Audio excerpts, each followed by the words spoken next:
والصلاة والسلام على أصحابه وأتباعه وعلى كل من بعدهم بإحسان من المسلمين والمسلمات إلى يوم الدين. أما بعد، أدوك لدولو أتوندا أوكي ولدولو أسيدا أوكي وعلى ذاك الحمد لله رب العالمين. Ọlọ́run tí adúpẹ́ fún yìí náà ni Ọlọ́run tó farati. Ẹgbẹ́ tí yẹn bá farati, ẹ̀dá òní tí yẹn gbọ́dọ̀ máa páyà má ọjà kí yẹn fọkàn balẹ̀ kó sì máa dúpẹ́ lọ́dọ̀ Ọlọ́run kó sì máa páyà Ọlọ́run. Ọba yìí náà là ń wá lọ́wọ́ torí pé òun nìkan náà lẹ́ni tó lè ràn yàn lọ́wọ́. Òun náà la mọ̀ pé tá a bá dúró tì í ẹnìkan ò lè mú wa lẹ́yìn ọba yẹn. Ọba yìí àwa farati ọkàn wa balẹ̀ lórí Islam àti dúpẹ́ fún. Àwa ń wá ràn lọ́wọ́ lọ́dọ̀ ọba náà torí pé òun nìkan lè ràn yàn lọ́wọ́. A sì ń wá ìmọ̀nà lọ́dọ̀ rẹ̀ torí pé tọ́ba ní bá ti fi ní mọ̀nà ẹnìkan tó lè ṣì ní lọ́nà òsì. Tó bá dẹ̀ ṣìyàn lọ́nà ẹnìkan tó lè fi yàn mọ̀nà òsì. Àwa tọrọ ìkẹ́gẹ̀ fún wa náà Muhammad sallallahu ta'ala alayhi wa sallam, ẹni tí ó ní nǹkan méjì tó wá jẹ́ láyé kọjá kó wá jíṣẹ́ Ọlọ́run kó fún wa nírò kó kì wá nílọ̀ ó sì pè wá pẹ̀lú àṣẹ tọ́lọ́wọ́n ọba mi fi hàn. Ìkẹ́ ọ̀gá Ọlọ́run bá ní kó máa bá àwọn sàhábà àtàwọn tabi'in àti gbogbo àwọn tí wọ́n dé lẹ́yìn wọn tí wọ́n jọ wà lórí dáadáa. Masha Allahu ta'ala, àkọlé ọ̀rọ̀ wa yìí yóò máa dá lórí wípé ǹjẹ́ kóbìnrin kírun ní mọ́ṣáláṣí ṣóun ló lọ́lá ju kó kírun lé lọ ni tàbí kó kírun nílé ló lọ́lá ju kó kírun nínú mọ́ṣáláṣí lọ. Ẹ rí i pé àwọn àfáà kan máa sábà sọ yìí pé ìrun obìnrin nílé ó dáa ju kó kírun nínú mọ́ṣáláṣí gẹ́gẹ́ bí ráàyè tiwọn. Àmọ́ gẹ́gẹ́ bí àgbékalẹ̀ Islam, gẹ́gẹ́ bí àgbékalẹ̀ tọ́lọ́run gbé kalẹ̀ fanda Muhammad sallallahu ta'ala alayhi wa sallam, náà ní pé kóbìnrin kírun mọ́ṣáláṣí òun ló dáa jù gẹ́gẹ́ bí àṣẹ Ọlọ́run. Tá a lè wọnú Qur'an tá a rẹ̀ rí mú wa mẹ́, tá a wọnú àdìsù lọ tá a rẹ̀ rí mú wa mẹ́ tí ó sì jẹ́ ìjọba láàfíà. Náà àkọ́kọ́ ibi tá a ti kọ́kọ́ bẹ̀rẹ̀ náà ní ká bí àwọn àfáà tí wọ́n ń sọ wípé ìrun obìnrin lóore nínú ilé ju mọ́ṣáláṣí lọ, ká bí wọ́n lè rí wípé ayna yusallina an-nisa fi ahdi an-nabiy sallallahu ta'ala alayhi wa sallam, ká béèrè lọ́dọ̀ wọn pé níbo làwọn obìnrin tí máa kírun lójú ayé àná Muhammad, fi buyutihin am fi masjid rasulillah, ṣé nínú ilé wọn ni àbí nínú mọ́ṣáláṣí ànábì ni. Ẹ rí i pé ìjàbátúhù la takunu illa fi masjid nabawi, wọn à lè rí ibi kankan dáhùn kọjá pé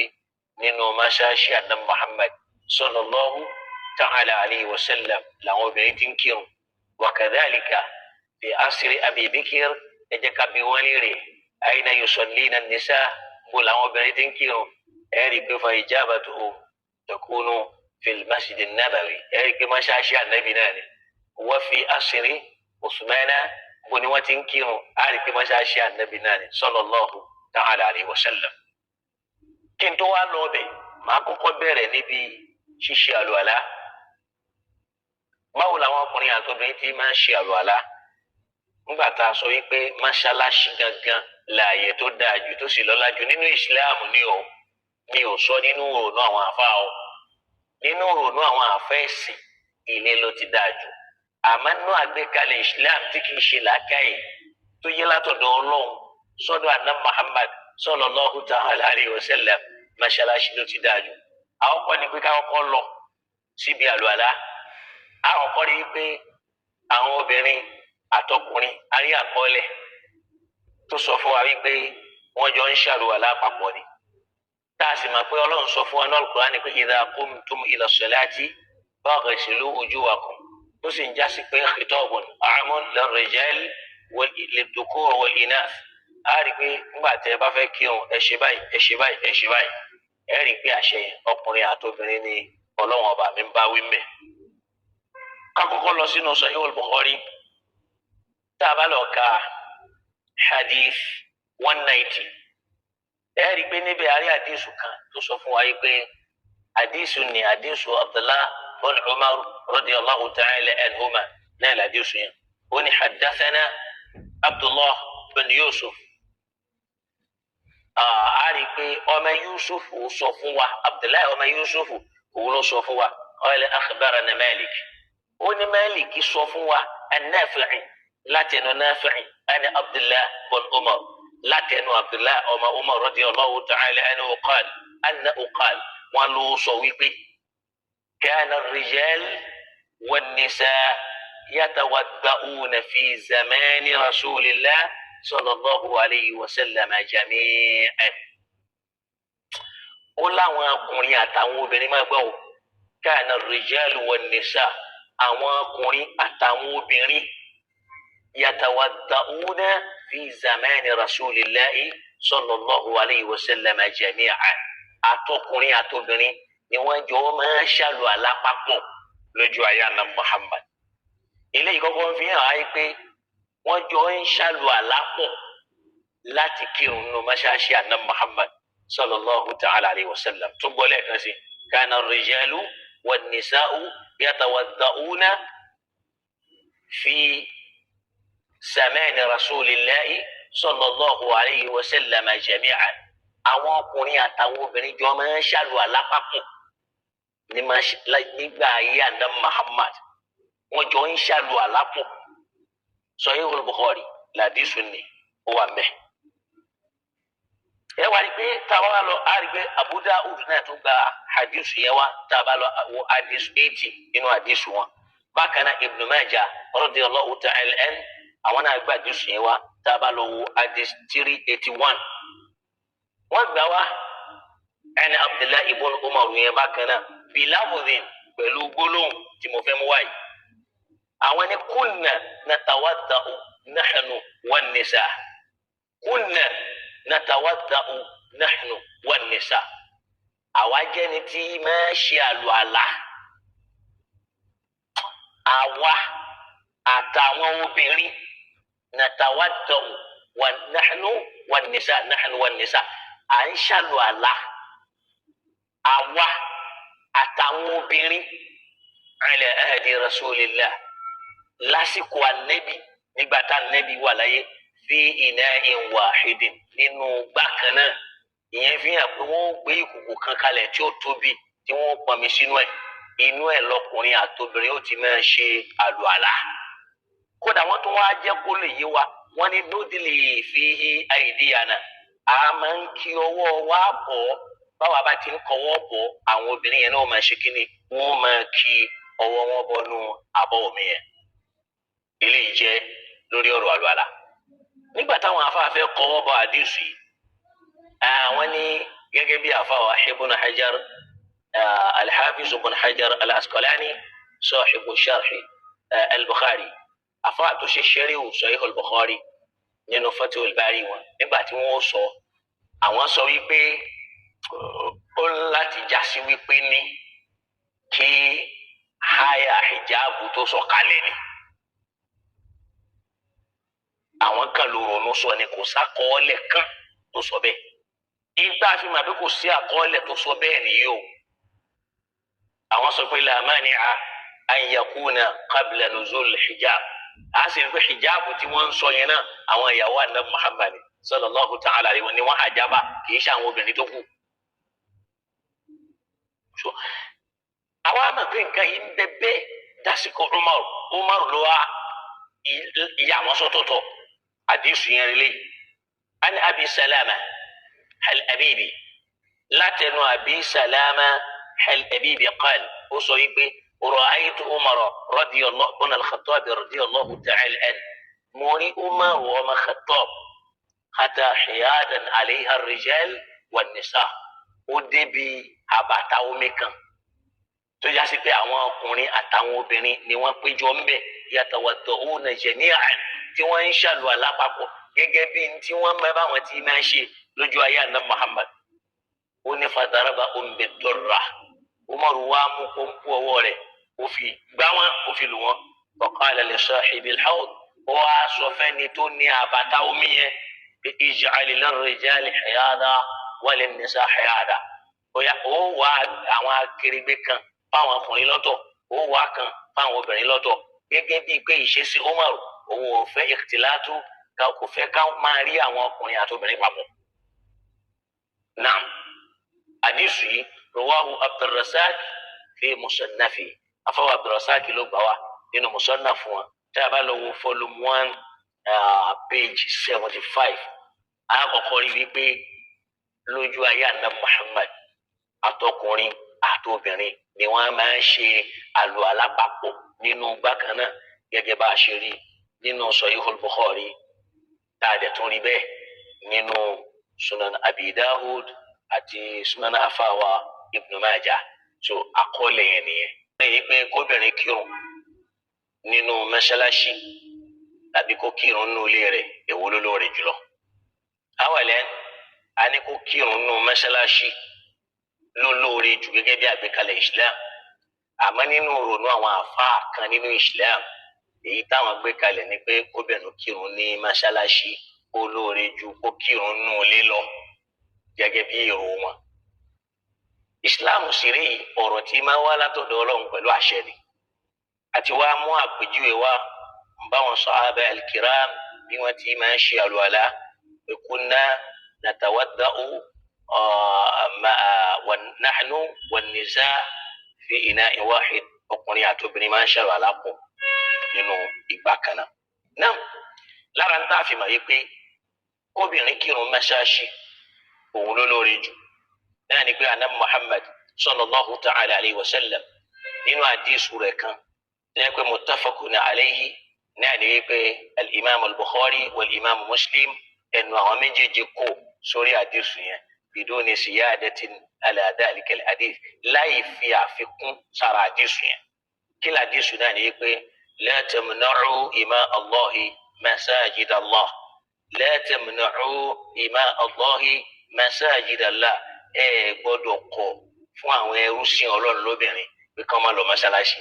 hadha hadithun sarihun sahih hadith tó fojú wọn ni tó sì lálàáfíà lọ́dọ̀ àwọn àfa aládìsí fúnra wọn. la tamna'u ima Allahi masajid Allah ẹ gbọ́dọ̀ kọ̀ fún àwọn obìnrin pé wọn gbọ́dọ̀ lọ sí mọ́ṣáláṣí láti lọ kírun. ó ní wọn gbọ́dọ̀ kọ̀ àṣẹ Ọlọ́run ni látòrí àwọn Ànábì Muhammad sallallahu alayhi wa sallam wípé wọn gbọ́dọ̀ kọ̀ ẹ gbọ́dọ̀ kọ̀ fún obìnrin ẹ gbọ́dọ̀ kọ̀ fún wọn bí wọn gbọ́dọ̀ lọ mọ́ṣáláṣí. Ànábì Muhammad sallallahu alayhi wa sallam ló wà bẹ́ẹ̀ ká lè mọ̀ wípé àkọ́kọ́ ni pé kò kọ́kọ́ lẹ́tọ̀ọ́ fún ọkùnrin kan láti sọ fún ìyàwó ẹ̀ wípé kò gbọ́dọ̀ lọ sí mọ́ṣáláṣí láti lọ ṣe kíni o láti lọ kírun. àdísù kan lélẹ̀ nínú àdísù míì tí àwọn àfa padà wá lọ ìṣàgbékalẹ̀ wọ́n gbà pé wọ́n sọ fún wa pé asawul kutubi ba'da kitabillah Sahihul Bukhari summa Muslim wọ́n ní tírà tó lálàáfíà jù lẹ́yìn al-Qur'an Bukhari àti Muslim. àdísù yìí kò ní àdísàn nù bá nẹ́bi ti wí nìyẹn la tamna'u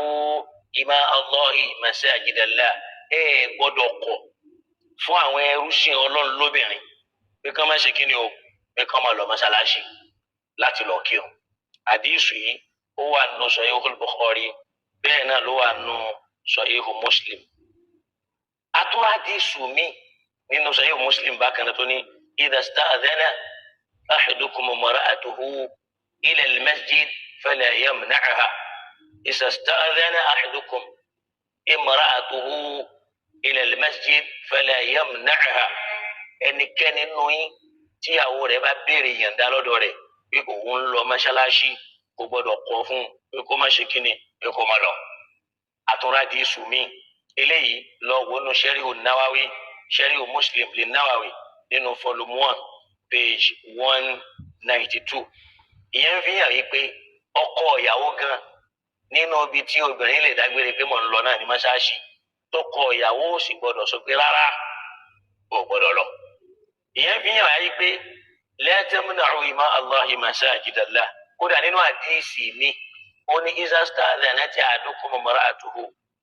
bil-layl ila al-masajid. Kódà tó bá jẹ́ ọgànjọ́ òru àbálẹ̀ ìyàwó ẹnìkan ní yín sọ pé mò ń lọ mọ́ṣáláṣí. Ànábì sallallahu ta'ala alayhi wa sallam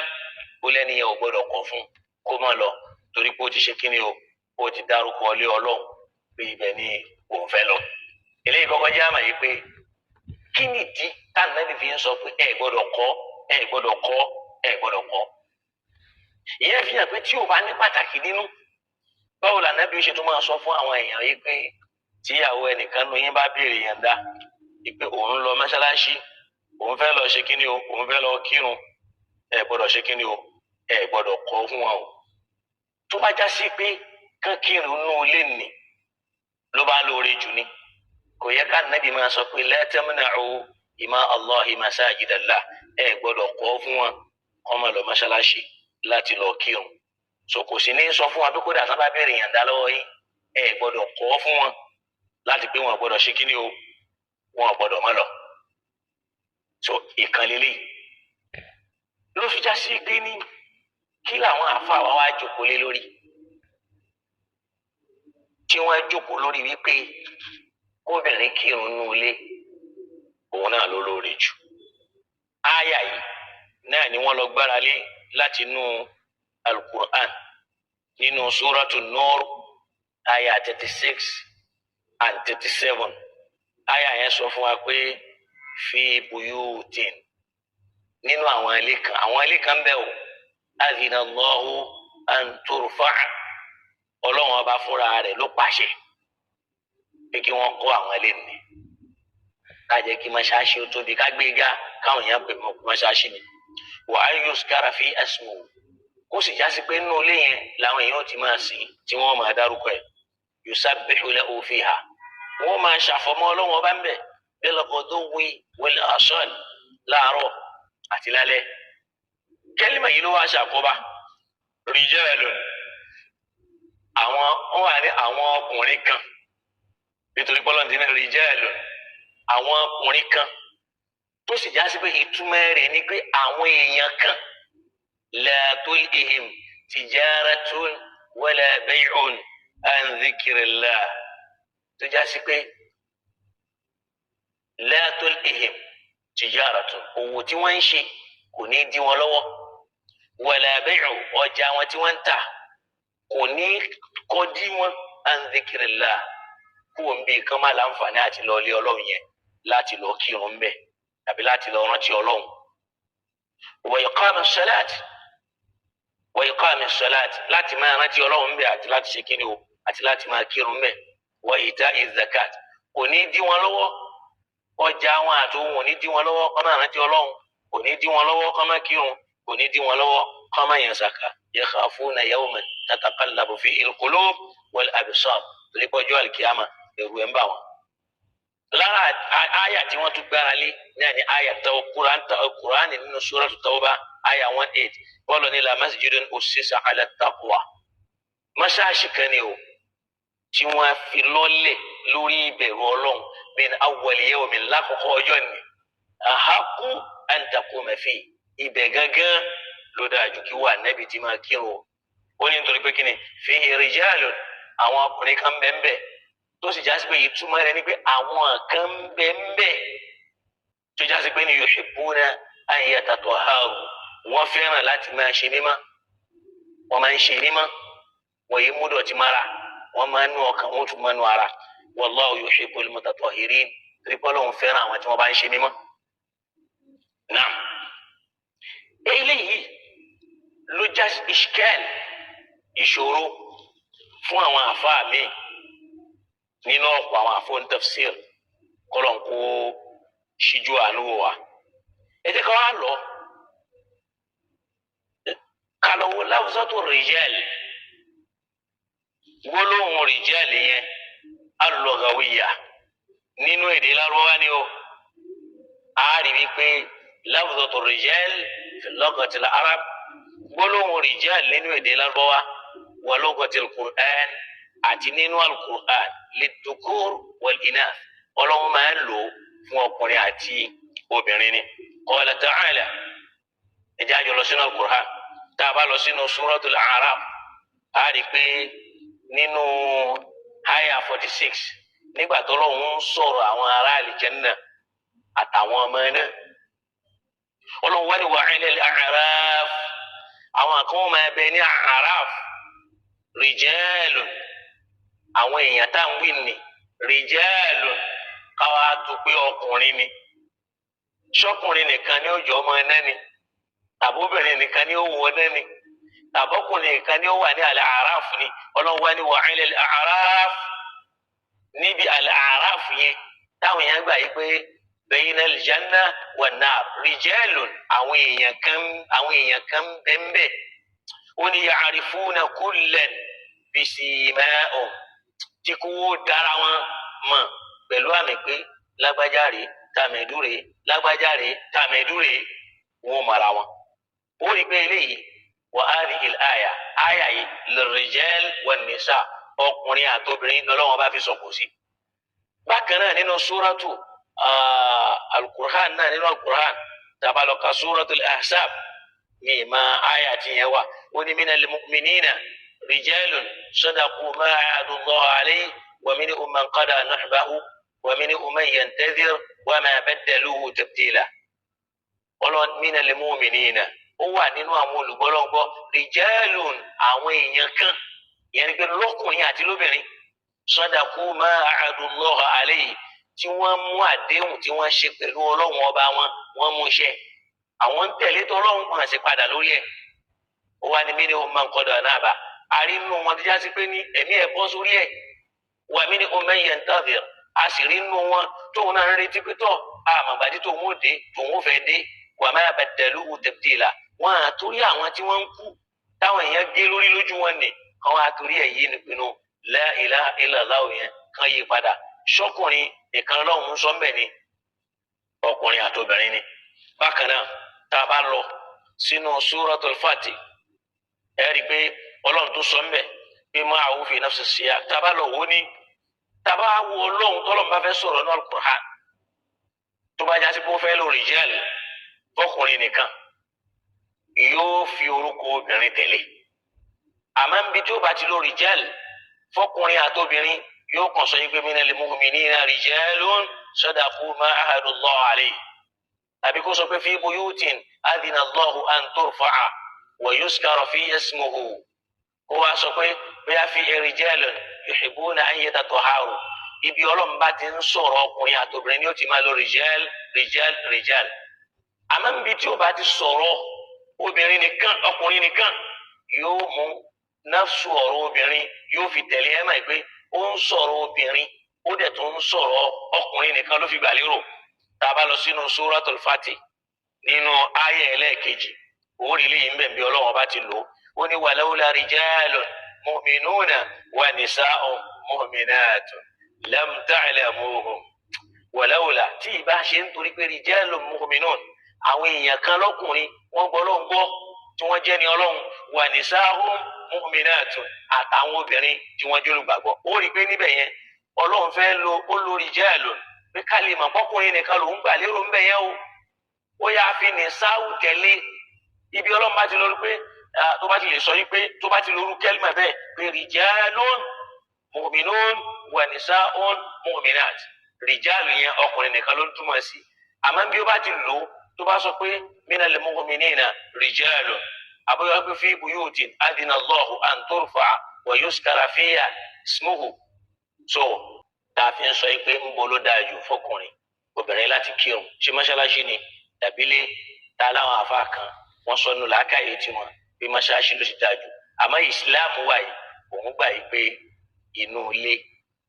mọ́ṣáláṣí ló dájú kóbìnrin ti kírun gẹ́gẹ́ bí n taari pé lójú ayé àná Muhammad ọkùnrin àti obìnrin mọ́ṣáláṣí ni wọ́n ti jọ ń kírun. ẹ̀rí pé níbi tí mo bá ọ̀rọ̀ dé nípa pé àwọn àfáà máa lo rìjẹ́l wọ́n máa fi tú ọkùnrin nìkan tó sì jásí pé bí ọlọ́run bá ti lo rìjẹ́l tí ó fi nìṣá òsì ó ń sọ̀rọ̀ ọkùnrin àtobìnrin irú yẹn la mú wá pé minal mu'minina nínú suratul ahzab rijalun sadaqu ma ahadullah alayhi ọkùnrin àtobìnrin lọ́wọ́ bá ń sọ mẹ́ irú ẹ̀ náà ni pé fi rijalun yuhibbuna an yatatahharu nínú suratul tawbah irú yẹn náà ó ń sọ̀rọ̀ ọkùnrin àtobìnrin àmọ́ bí ọlọ́run bá ti fẹ́ lórí rijal fọkùnrin nìkan yóò fi nìṣá òtẹ́lẹ̀ yẹn la fi ń rí inú Al-Qur'an pé walawla rijalun mu'minuna wa nisa'un mu'minat so ìyẹn fi hàn pé ó lò tó bá fẹ́ lórí rijal fọkùnrin nìkan yóò fi nìṣá òtẹ́lẹ̀ àmọ́ tó bá fẹ́ lórí rijal tó bá ti lọ́lọ́ nìkan ó ń sọ̀rọ̀ ọkùnrin àtobìnrin ni náà irú àwọn eléyìí tẹ́ ti rí pé Aisha rẹ̀ mo sọ pé wọ́n máa ń lo rijal fáwọn obìnrin tó bá pegedé nínú èdè Lárúbáwá ó wà nù lisanul Arab tábàlọ́wọ́ maidatu rajala á rí pé wọ́n á máa lo niswatun rijalun wọ́n á máa lo fún wọn tó bá jóbìnrin ẹyọ kan wọ́n á máa lo rajulatun obìnrin ẹyọ kan nínú náhíyà tábà lọ sínú hadith á rí pé kanat Aisha radiyallahu ta'ala anha rajulatun rahayi ó wà bẹ́ẹ̀ nínú hadith bí Aisha o radiyallahu ta'ala anha o kanati rajulatu arrahayi ó jẹ́ nìkan tí làákàyè tó múdó góńgó yẹn fi hàn yí pé wọn a máa lo rajulatu fóbìnrin kan wọn a dẹ̀ máa lo rijal fáwọn obìnrin tí wọ́n pọ̀ nínú tábàlọ́ka àárí nínú maktaru sahah tábàlọ́ka maktaru sahah owó rí mbẹ́ maktaru as-sahah ọ̀rọ̀ tí mò ń sọ yìí ó wà mbẹ́ àárí pé wọ́n lò bẹ́ẹ̀ bákan náà wà fi lisanil arab ó wà nù lisanul arabi náà tabafẹ́ wò tábàlọ́ka volume 11 page 267 àárí mbẹ́ pé wọ́n a máa lo rijal ní fáwọn obìnrin àmọ́ tó bá yẹ kó obìnrin ẹyọ kan ní rajulatun ni wọ́n pè tó bá jẹ́ obìnrin tó pọ̀ ni wọ́n pè ní kíni o rijalun wọ́n ń lò bẹ́ẹ̀ fún àwọn obìnrin náà bẹ́ẹ̀ náà láàrin pé anna aba ziyad alkilabi aba ziyad alkilabi qala fi hadithillah wọ́n sọnù àdìsù kan ma'a imra'ati níbi tí wọ́n ti ń sọ̀rọ̀ tó ń sọ̀rọ̀ wọn àtìyàwó ẹ̀ ó ní fatahayaja rajulan olùrajulan fún wọn àtìyàwó ẹ̀ yaani nafsahu wa maratahu tó ń gbèrò pé òun àtìyàwó òun lòún gbà lérò wa fi ma'na taqulu hadha ar-rajulu kamilun wa fi hadha al-ma'na lil-mar'a tàbá fẹ́ sọ pé obìnrin complete obìnrin tó pé àtọkùnrin tó pé wọn a máa lo rajulatun rijalun fáwọn obìnrin ó ń sọ̀rọ̀ òun àtìyàwó ẹ̀ wọ́n ní tahayaja rajulan àwọn èèyàn méjì kan ń bẹ tahayaja wọ́n wà báàlì orí wọn pé wọ́n jọ ń dùn kan mọ́ra wọn lọ́wọ́ so ìyẹn fi hàn pé ó ń sọ̀rọ̀ òun àtìyàwó ẹ̀ ìyẹn fi hàn pé rijal tọ́lọ̀ ń bá lò lóhun nìkan ọkùnrin àti obìnrin nígbà lérò tó bá ti lè lò tó fẹ́ sọ̀rọ̀ ọkùnrin nìkan yóò lò ní sáàwùsì irú ẹ̀ náà làmúwá yẹn tàbá wa lọ sínú Al-Qur'an Surat Tawbah aya 18 àwọn àdìgbò ọlọ́wà ní innama ya'muru masajidallah èyí tó dájú ni pé àwọn tí wọ́n máa lo ilé Ọlọ́run man amana náà lẹ́nikẹ́ni tó bá nígbàgbọ́ nù Ọlọ́run mẹ́ni yẹn ó ti kó ọkùnrin àtòbìnrin sínú man amana billahi wal yawmil akhir sóbìnrin ò sínú àwọn tí wọ́n nígbàgbọ́ nú Ọlọ́run àtàwọn tí wọ́n nígbàgbọ́ nú ọjọ́ kẹyìn ni wọ́n yẹ kọ́ àwọn aqama as-salata àtẹ́ni yẹn ń kírun wa ata az-zakata tó ń yan zaka wa lam yakhsha illa Allah tí ó páyà nǹkan mi yàtọ̀ sọ́lọ́run fa asa ulaika an yakunu minal muhtadin irú àwọn eléyìí náà làwọn tá a lè sọ pé wọ́n wà lójú ọ̀nà. bákan náà tá a bá wo suratul A'raf ó ní kúl nínú àyà tó suratul al-A'raf Ọlọ́run tó sọ mẹ́ ó ní kúl amara rabbi bil qisti ìrẹ́ ànábì sọ fún wa pé Ọlọ́run bá mi pàṣẹ pé kẹ́ ẹ máa ṣe déédéé wa aqimus salata wa aqimu wujuhakum inda kulli masjidin wad'uhu mukhlisin. bá mi sọ fún wa pé ọba mi pàṣẹ pẹ̀lú déédéé ó ní ẹ máa kírun ẹ dìde kẹ́ ẹ gbé ohùn dúró ní gbogbo bí tá a bá ti pè nílé ìjọsìn. Ànábì sallallahu alaihi wasallam wá sọ fún wa pé ju'ilatil ardu kulluha masjidan wa tahura aw kulluha tahuran wa masjidan. gbogbo orílẹ̀ yìí lọ́lọ́run ọba ṣe ní mímọ́ ló sì ṣe mọ́ṣáláṣí. ìyẹn fi hàn pé Ọlọ́run sọ ń bí pé ọba mi pàṣẹ wípé kẹ́ ẹ máa ṣe déédéé wa aqimu wujuhakum inda kulli masjidin kẹ́ ẹ sì gbérun dúró ní gbogbo ibi tó bá ti jẹ́ ilé ìjọsìn. wad'uhu mukhlisin kẹ́ ẹ sì sin Ọlọ́run ọba nì mukhlisin pẹ̀lú mímọ́ panagada tí ó gbọdọ̀ lẹ́bọnú. ẹ rí i pé àyà yìí àṣẹ ní látọ̀dọ̀ Ọlọ́run suratul A'raf àyà 29. bákan náà tá a bá lọ sínú suratul A'raf àyà 31 ó ní ya bani Adam gbogbo ẹ̀yin ènìyàn ọkùnrin àtòbìnrin ní sọ ó ní khusu zinatakum inda kulli masjidin gbogbo tí ń bá ń jẹ́ ọ̀ṣọ́ yín náà ni ẹ lò nígbà tẹ́ bá ṣe kíni o ní gbogbo ilé ìjọsìn tẹ́ bá ti fẹ́ kírun ní tí ń bá ń jẹ́ ọ̀ṣọ́ àṣeléwọ̀ pé kẹ́ ẹ má lò ó wakulu washrabu ẹ má jẹ ẹ sì má mu wala tusrifu ẹ má jẹ àjẹjù ẹ sì má jẹ àmujù. ó di pé àyà yìí Ọlọ́run ọba débi pé ńgbà tó Ọlọ́run fẹ́ sọ̀rọ̀ pé wa annal masajida lillah nínú suratul jinni mọ́ṣáláṣí Ọlọ́run ló ní o fala tad'u ma'a Allahi ahada ẹ má pè nǹkan mí pẹ̀lú Ọlọ́run ọba ń bẹ̀ o. ó ń bá àwọn ọkùnrin àtòbìnrin sọ̀rọ̀ kò yọ ọkùnrin nìkan sílẹ̀ kò yọ obìnrin lẹ̀ àwọn méjèèjì ló ń kó papọ̀. tábà wá padà sínú àdìsù àná Muhammad sallallahu ta'ala alayhi wa sallam ẹ̀rí bí Aisha radiyallahu ta'ala anha qalat ó sọ àdìsù kan fún wa ó ní kunna nisaa والمؤمنين يشهدن مع رسول الله صلى الله عليه وسلم صلاة الفجر متلفعات بمروتهن ثم ينقلبن إلى بيوتهن حين يقضين الصلاة. Aisha jẹ́ pé wá pé àwọn obìnrin tí wọ́n gbọ́ ló ń gbọ́ wọn a máa wá kírun pẹ̀lú Ànábì Muhammad ìrun alfajari wọn a máa wá kí pẹ̀lú Ànábì mọ́ṣáláṣí mutalafa'at bimurutihinna lẹ́ni tí máa da aṣọ wọn borí. ثم ينقلبن إلى بيوتهن حين يقضين الصلاة wọ́n sì máa lọlé nígbà tí wọ́n bá kírun tán. àdísù eléyìí náà ó wà nínú Sahihul Bukhari bẹ́ẹ̀ náà ló wà nínú Sahihul Muslim. tá a bá lọ Sahihul Bukhari volume 2 àárí nínú hadith 195. tá a bá wo Sahihul Muslim volume 2 àárí nínú hadith 118. àwọn obìnrin wọ́n wá ń kírun mọ́ṣáláṣí lójú ayé àná Muhammad sallallahu ta'ala alayhi wa sallam. ẹ̀rí eléyìí pọ̀ nínú ẹ̀ tá a bá ka Sahih Bukhari náà á torí pé ó wà nínú bẹ̀ yìí pé yastaffu ar-rijal kana an-nabiy sallallahu alayhi wa sallam yastaffu ar-rijal awwalan thumma an-nisa' thumma as-sibyan. Ànábì bá fẹ́ tó sáfù mọ́ṣáláṣí yóò tó àwọn ọkùnrin tí wọ́n dàgbà yóò tó wọn síwájú yóò wá tó àwọn ọmọkùnrin kéékèèké yóò tẹ wọn tẹ̀lé wọn. Thumma an-nisa' yóò ṣẹ̀ṣẹ̀ wá tó àwọn obìnrin yóò tó wọn tẹ̀lé wọn. yóò wá máa sọ wípé khayru sufufi lirrijali awwaluha wa sharruha akhiruha. èyí tó lóore jù nínú sáfù ọkùnrin náà ni kó wà wájú o. èyí tó sì burú jù ni kó wá lọ dúró níbi táwọn ọmọ kéékèèké ń dúró sí níbi tó súnmọ́ obìnrin jù torí pé wọ́n ní tí wọ́n jọ fi dá wọn jọ náà. yóò wá máa ní wa khayru sufufi lirrijali akhiruha. èyí tó wá lóore jù nínú sáfù obìnrin náà ni kó wà lẹ́yìn o. wa sharruha awwaluha èyí tó wá burú jù nínú sáfù obìnrin ni kóbìnrin wá ló ń fẹ́ lọ tó síwájú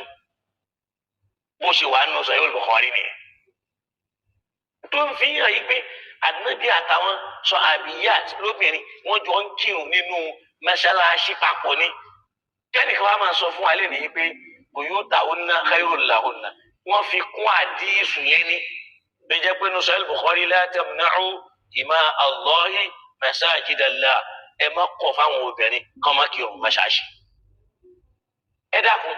kí ló dé tá ànábì ò lé wọn sílé ìlọlẹ́ lórí jù láti lọ́ọ́ máa kí ń gbà náà tó ń fi wọ́n lẹ̀ tí wọ́n jọ ń kí nínú mọ́ṣáláṣí. kódà nínú rìwáyà mi kan ànábì tún ní akhiruhunna min haythu akharahunna Allah. àwọn obìnrin ní ẹ̀yìn yẹn náà ní kẹ́ẹ̀jẹ́ kan máa tò sí torí pé bẹ́ẹ̀ náà lọ́lọ́run fi ààyè wọn sí wọn à gbọ́dọ̀ tò síwájú. tó fi já sí pé kódà àtúnrí àdísù kan nínú àwọn àdíf níbi tí kan nínú àwọn sàhábà tí wọ́n ti jọ ń sọ̀rọ̀ láàrin ara wọn gànà Muhammad sallallahu ta'ala alayhi wa sallam ó sọ wípé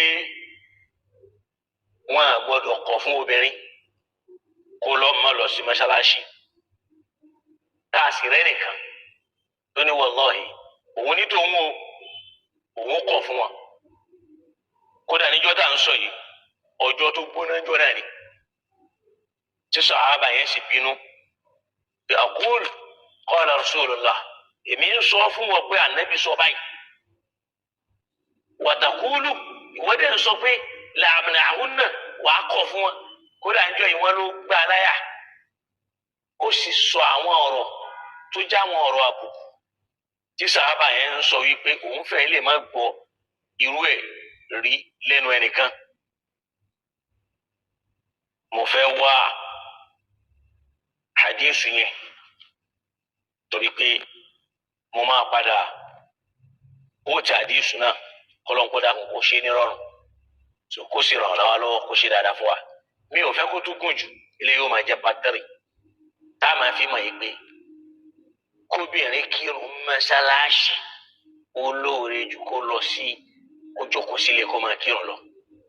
torí pé ètò ọlọ́ni àṣẹ ọlọ́ni láyé ànábì mọ́ṣáláṣí ni wọ́n ti ń kí láyé Abubakar mọ́ṣáláṣí lóbìnrin ti ń kírun débi pé ńgbà tí mọ́ṣáláṣí yẹn fẹ̀ tọ́lú rí pé ìdí fún fòmọ́ndé àwọn obìnrin gbọ́dọ̀ kọ́kọ́ jáde tán káwọn ọkùnrin tó jáde tí mọ́ṣáláṣí ti ń pọ̀ táwọn mùsùlùmí ti ń pọ̀ lànàbí wa ṣe ẹnu ọ̀nà kan ládàáyẹn rí khasun lin nisa tó jẹ́ táwọn obìnrin nìkan tí yàrá bá dé mọ́ṣáláṣí ànábì Mádínà lónìí yóò bá tí wọ́n kọ́ síbẹ̀ yìí pé báàbù nìsa nígbà tá a bá wá ń ṣe wá sí pé kóbìnrin má lọ mọ́ṣáláṣí torí pé ilé ló ti lóore jù kí wá ló fẹ́ lọ ṣe Mákà torí pé kéèyàn kírun nú mọ́ṣáláṣí ànábì ẹ̀wòye tí wọ́n fi lóore ju mọ́ṣáláṣí tó kù kéèyàn kírun nú Káàbà ẹ̀wòye tí wọ́n fi lóore sáwọn mọ́ṣáláṣí tó kù sọtóbìnrin yẹn bá wà lọ kò ní lọ bẹ̀ lọ kò sí ní lọ mọ́ṣáláṣí ànábì. ó rí i pé nínú àwọn àkọọ́lẹ̀ tá a fi mọ̀ yìí pé mọ́ṣáláṣí ló dáa jù àṣẹ ni látọ̀dọ̀ ànábì Muhammad sallam pé la tamna'u ima Allahi masajidallah gbọ́dọ̀ kọ̀ àwọn obìnrin tí wọ́n jẹ́ ẹrú Ọlọ́run gbọ́dọ̀ kọ̀ fún wọn láti má lọ sí mọ́ṣáláṣí. ìyẹn fi hàn pé tóbìnrin bá dágbére kó òun lọ mọ́ṣáláṣí kó o lè kọ́ fún tí o bá wá sórí ń bẹ̀ tójú ti lé lọ ànábì wa ní ká má kọ̀ lótú ó jẹ́ pé ẹ ló sọ pé buyutahunna khairun lahunna ká kírun lé olóore fún wọn ó wá ní tán bá ń lọ mọ́ṣáláṣí gbọ́dọ̀ kọ́ fún wọn. addition ni kì í sọ̀rọ̀ ànábì ní buyutahunna khairun lahunna àlékún ni lórí àdéhùn yẹn ìdí nìyẹn tí Imam Bukhari àti Imam Muslim tí wọ́n fi fikún àdéhùn wọn sukọlọ nkó ṣíjú àánú wa náà bákan náà tábàlọkọ àdéhùn Abdullah ibn Umar radiyallahu ta'ala anhu ó ní kanat imra'atun li Umar radiyallahu ta'ala anhu ó ní ìyàwó kan obìnrin tá à ń sọ yìí wàyíyá Atika bintu Zayd orúkọ ẹ̀ náà ní Atika ọmọ Zayd تشهد صلاة الصبح والعشاء في الجماعة في المسجد وما لون كيرو الصبح أترو عشاء لجماعة أو لو من كي مشاشي فقيل لها أو يوا صفارة بيرين جوكا تقول أمور ìṣesí tiẹ̀ ni wípé ó jẹ́ nìkan tó jowú parí tí ò fẹ́ràn kí ìyàwó tòun máa jáde gẹ́gẹ́ bí àdámá tóun ní ó sì fẹ́ lórú ìṣesí náà sí nínú àwọn ìyàwó ànábì Muhammad tá ànábì kọ̀ fún ó pàdé kan náà àwọn ìyàwó ànábì ìjọ kan táwọn kan sọ pé Zainab bintu Jahsh ni látara kó dáàmà ó wá ní kó padà sílé pé Ọlọ́run ó ti kọ̀ fún yín pé ẹ gbọ́dọ̀ máa jáde wọ́n ní níjọ́ náà ànábì ń jẹun lọ́wọ́ òkèlè tí ń bẹ lọ́wọ́ rẹ̀ ó wà ní Sahih Bukhari ànábì ò lè gbé sẹ́nu níbi tínú bí ànábì dé Umaru ọ̀hún dà inna Allaha qad amarakunna an takhrujna li awaijikunna ọba tó ní waqarna fi buyutikunna yẹn ó fàyè àṣẹlẹ̀ pé tẹ́ ẹ bá ní bùkátà tẹ́ ẹ fẹ́ gbọ́ ẹ jáde ẹ lọ gbọ́ in tó sọ ní pé la tabarrakna tabarrujal jahiliyatil ula ẹ má máa jáde ní jáde báwọn aláìmọ̀kan tí máa jáde tí wọ́n rìn ní òwò ìdẹ́ sọ nìyẹn lófin ní ilé yín tó ní kẹ́ ẹ jókòó yẹn kò túmọ̀ sí pé wọ́n lè jáde tó bá dàsìkò tí wọ́n ní bùkátà kan tí wọ́n fẹ́ gbọ́.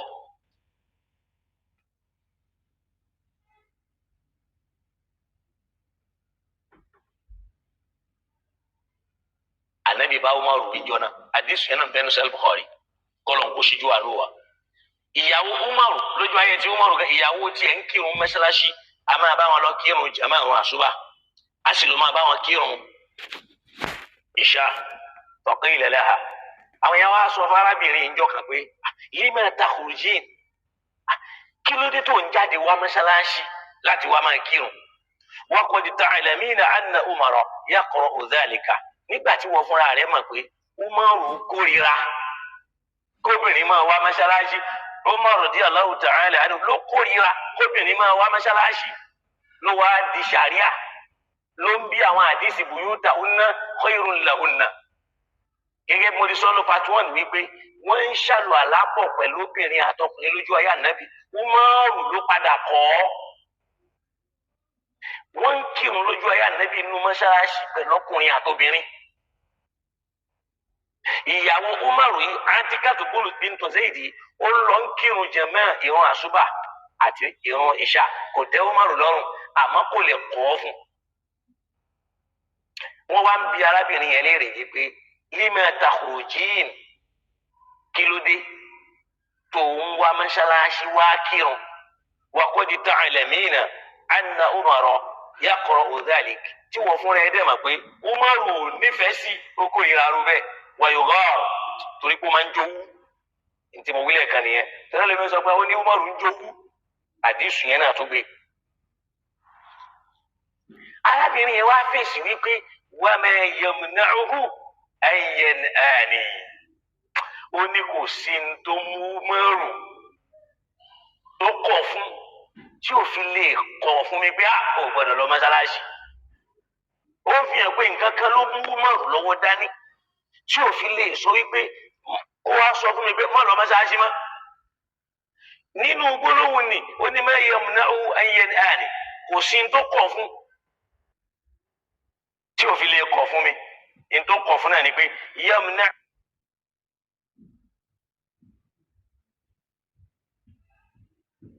qawlu rasulillah ọ̀rọ̀ àná Muhammad ló kọ̀ fún kí lọ́rọ̀ náà la tamna'u ima Allahi masajidallah ẹ gbọ́dọ̀ kọ̀ fáwọn ẹrúsìn Ọlọ́run lóbìnrin ẹ gbọ́dọ̀ kọ̀ fún wọn kọ́ máa lọ mọ́ṣáláṣí Umaru ò lè kọ̀ àmọ́ kò tẹ́ lọ́rùn torí pé ojú owó ẹ̀dá ni gẹ́gẹ́ bí àdúsù yẹn ti wí torí pé ń tẹ́lẹ̀ máa ń bá ó ń bú Umaru ó ní Umaru ń jowú kódà ànábì náà ń jowú àdìsù sọ bẹ́ẹ̀ sallallahu alayhi wa sallam so qala ibn Hajar wá sọ pé falaqad ta'ana Umar wa innaha la fil masjid torí pé falaqad ta'ana Umaru ti sọ̀rọ̀ sí pé obìnrin yẹn ń bẹ mọ́ṣáláṣí tí Umaru kò fẹ́ àdìsù tí mo kà yìí tó o bá fẹ́ kà ó wà nínú Sahih al-Bukhari nínú kitabu salat volume 2 ṣùgbọ́n tí mi ní sìn ó bá ń bẹ̀ ó wà nínú kitabu salat lọ́dọ̀ Imam Muslim tó bá lọ ka volume 1 lọ́dọ̀ àfọwọ́ Ibn Hibban ó wà nínú volume 5 nínú Muwatta Imam Malik ó wà nínú volume 1 tó bá lọ ka Sunan al-Bayhaqi ó wà nínú volume 3 bẹ́ẹ̀ náà wa zada wa liyakhrujna idha kharajna taflat siyada nìyẹn Sahih Ibn Khuzaymah ó wà ń bẹ̀ tí yẹn bá lọ ka volume 3 Musannaf Ibn Abi Shaybah ó wà nínú volume 2 tó bá lọ wò mẹ́ so wọ́n ṣàlékún bẹ́ẹ̀ náà wala yakhrujna illa taflat àlékún làwọn àdìsí yẹn tó bá wà lọ́wọ́ al-Mu'jam al-Awsat ó wà nínú volume 1 tó bá wò wazada àwọn fi kún bẹ́ẹ̀ pé walakin la ya'tina illa taflat gbogbo àwọn yẹn addition ni wọ́n tí wọ́n bá ka wà ma'rifatu sunan wal athar ó wà nínú volume 4 bákan náà tó bá lọ ka sunanu ad-Darimi isnadu hasan wa sunan Abi Dawud ó lọ wó rí nínú Musnad Ahmad an Abi Hurairah tó bá lọ ka volume 15 ó bá àdìsù yẹn ó bá ń bẹ̀ tó ń fi yàn wípé ẹnìkan ò lẹ́tọ̀ọ́ láti sọ fún obìnrin pé kéèyàn lọ kírun mọ́ṣáláṣí àbí kéèyàn kírun lé olóore ju ó lọ kírun mọ́ṣáláṣí lọ ìńtẹ́ni yẹn ń sọ systematically ni pé ó ń takò ọ̀rọ̀ Ànábì tó sọ wípé la tabna'u ima Allahi masajidallah ẹ gbọ́dọ̀ kọ̀ fáwọn ẹrúsìn Ọlọ́run lóbìnrin pé kán má lọ mọ́ṣáláṣí ìwọ wá ń fi ọgbọ́n kọ̀ fún wọn pé kán kírun lé olórí fún wọn tó fi mọ̀ pé kì í ṣọ̀rọ̀ Ànábì wọn àfẹ́ sọ pé ẹ má lọ wọn wá lóbu yóò tà wọn nà ó kírun lé olórí Ànábì sì di kán má lọ àmàlẹ́ ní à ń takò Ànábì Muhammad aláǹṣe súnà kọ́lọ̀ ń kó dáhùn kó là wá ń bẹ̀ kó ṣíjú àánú wa. so kódà wà falakọ́dì tó iná Umar kódà àwọn èèyàn ti bá Umar wí wà ìfàfà iná lafil masjid ìyàwó tiẹ̀ náà wà mọ́ṣáláṣí tíyàwó tiẹ̀ náà ń bẹ́ńbẹ́ ìyẹn fi hàn pé kò tẹ́ Umar lọ́rùn ó kàn mú mara ni bákan náà àdìsù kan tí màá tó fi kún tá a bá lọ wo eléyìí tí mo kà yìí tí a bá lọ ka Fathul Bari nínú volume 3 ó bá ń bẹ̀ naam tí a bá lọ ka al-Mu'jam al-Kabir ó ní haddathani Bilal bun Abdullah bun Umar Bilal bun Abdullah ó sọ fún wa pé anna abah láti lọ ọmọ Umar pé anna abahu Abdullah bun Umar pé bàbá òun o Abdullah ọmọ Umar qala yawman ó sọ ọjọ́ kan ó ní inna Rasulallahi sallallahu alayhi wa sallam qala olójíṣẹ́ Ọlọ́run sọ wípé máa gbọ́dọ̀ yìí o Abdullah ọmọ Umar ló ń sọ àdísù yìí tí mò ń sọ̀rọ̀ lẹ́ẹ̀kan ó ní la tamna'u an-nisaa hududahunna min al-masajid ẹ gbọ́dọ̀ kọ̀ fáwọn obìnrin in tó jẹ́ ojúṣe wọn nínú mọ́ṣáláṣí ẹ bá kọ̀ fún wọn kọ́ má lọ kírun bẹ́ẹ̀ ọmọ ṣọ̀gbé Bilal bónú Abdullahi bónú Umaru yẹn òun wá ń sọ fún bàbá rẹ̀ ńjọ́ náà pé fakultu amma ana òun fẹ́ jọ bàbá bẹ́ẹ̀ pé èmi ní tèmi o fasa amna'u ahli máa kọ̀ fún ìyàwó tèmi Abdullahi ọmọ Umaru ń sọ lójú Bilal ọmọ rẹ̀ wípé Ànábì sọ pé ẹ gbọ́dọ̀ kọ̀ fáwọn obìnrin láti má ṣojúṣe wọn mọ́ṣáláṣí òun wá ń sọ fún bàbá rẹ̀ pé fasa amna'u ahli èmi máa kọ̀ fún ìyàwó tèmi o faman sha'a falyusarrih ahlahu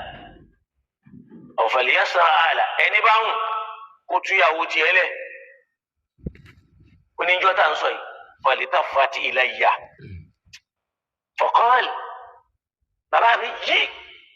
ó yíjú padà sí mi faqala la'anaka Allah ìbínú Ọlọ́run ti dé bá ọ lórí tó sọ ni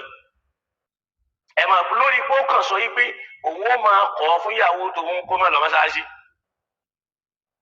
inú bí bàbá rẹ̀ yọ níjì Abdullahi ibn Umar pé la'anaka Allah la'anaka Allah ìbínú Ọlọ́run ti dé bẹ́ẹ̀ ìbínú Ọlọ́run ti dé bá ọ tasma'uni aqul anna Rasulallahi sallallahu alayhi wa sallam amara alla yamna'unna òun gbọ́ lẹ́nu mi tí mò ń sọ wípé òjíṣẹ́ Ọlọ́run ní wọn gbọ́dọ̀ kọ̀ fún wọn kọ́ máa lọ mọ́ṣáláṣí lọ kírun wàtàkùrù ìwọ́dẹ̀ ń sọ áàdà òun sọrú eléyìí lẹ́nu summa baka wa qama mughdiban aw mughdiban lọ́jọ́ tá à ń sọ yìí bàbá yẹn ń sun ẹkún lẹ́ni tí ń bínú ó dídí kú ọmọ inú bí Ànábì ń sọ̀rọ̀ ìwọ ń sọ nǹkan mi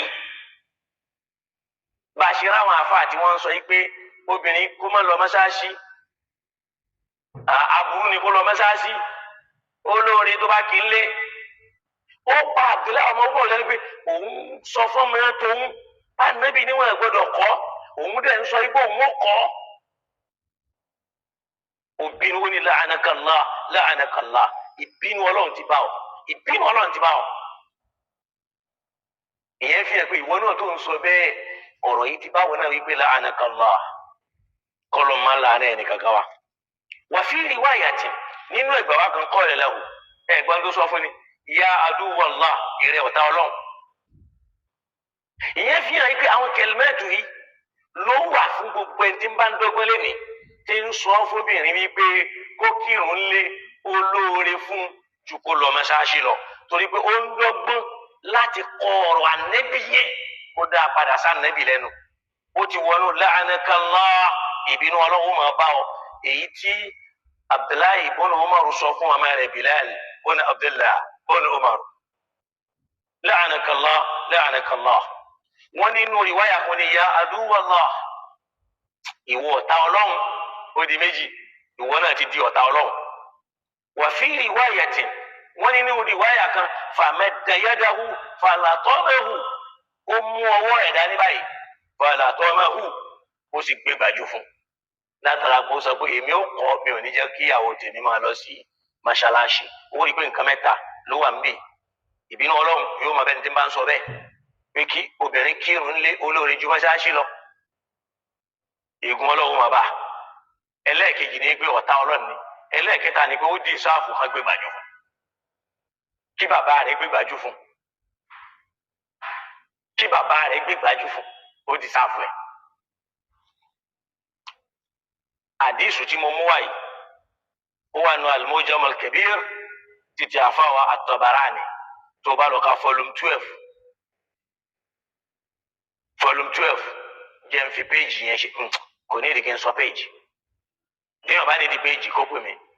tó bá jẹ́ àwọn alásùnmọ́ láwọn tí wọ́n fẹ́ràn òdodo tí kì í ṣe àwọn tí wọ́n takò tí wọ́n kẹ̀yìn sí súnà tí wọ́n máa pera wọn lálùsúnà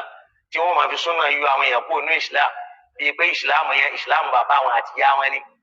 níta bá wa ṣí ètò yẹn ní pàdánù ọmọláyé àti lọ́run Ọlọ́run ó sì máa ṣí oore fún yín láwọn oore tó ní agbára tó já sí pé ẹ̀yin náà ó máa wò pé ṣé mi náà lọ́lọ́run ṣoore tó tó báyìí fún bí yóò ti rí nù bí akil hayyil qayyum alladhi la ta'khusuhu sinatun wala nawm